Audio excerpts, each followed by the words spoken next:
Également aussi, on avait vu les contraintes et les branchements conditionnels. On dit, êtes-vous membre d'une coopérative? Oui.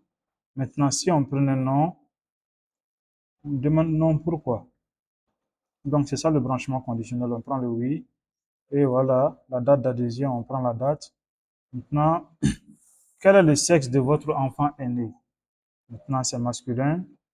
On avait dit l'âge aussi de l'enfant, que si c'est inférieur à 5 ans et que c'est un garçon, maintenant on lui demande s'il est circoncis ou pas.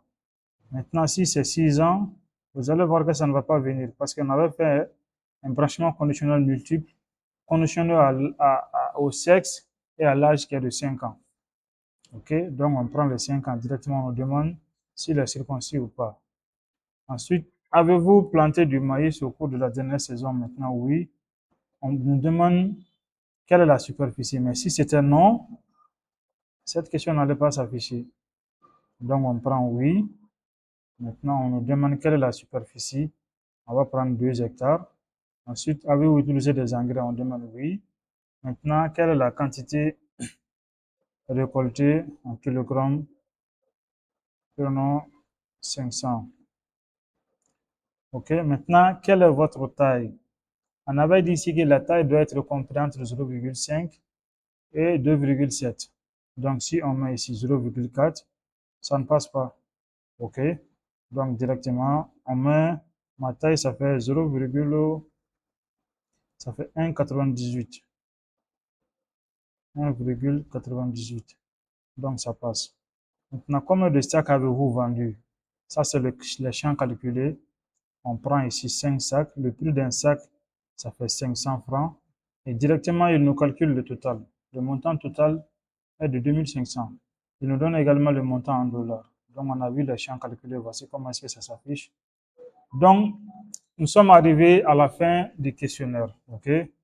On nous dit, vous ne pouvez pas éditer ce formulaire après la finalisation. Ça veut dire que si vous cliquez sur finaliser, c'est fini. Vous ne pouvez plus faire aucune modification. Vous avez le choix entre l'enregistrer comme brouillon, ébauche, ça veut dire brouillon, ou bien le finaliser. Donc, on va venir ici, on va d'abord vérifier s'il y a des erreurs. Il dit aucune erreur trouvée, succès.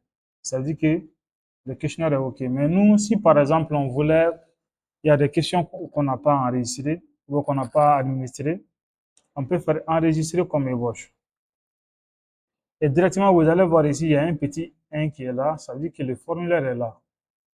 Et lorsqu'on le finalise, il va venir ici. Donc, on va le finaliser, vous allez le voir. On va à la date à laquelle on a enregistré, ça fait 15h24.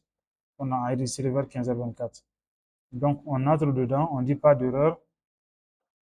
Et voici les différentes questions et sections qui s'affichent. On peut aller jusqu'à la fin. Suivant.